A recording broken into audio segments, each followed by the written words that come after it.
Mikähän se on?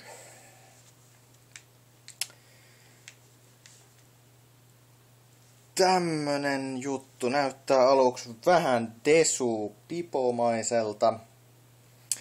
Petteri, kiitos menee kyllä sulle tästä. Tää on miniläppärin suojakotelo. Kiitos Petteri tosiaan siitä ehdotuksesta.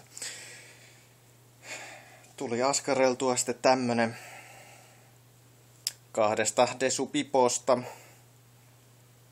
Toimiva, joustava,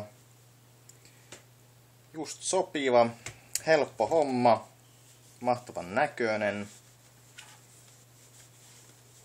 Ei ihan maailmanlopun kestävä, mutta eiköhän se vielä 4 päivää kestä.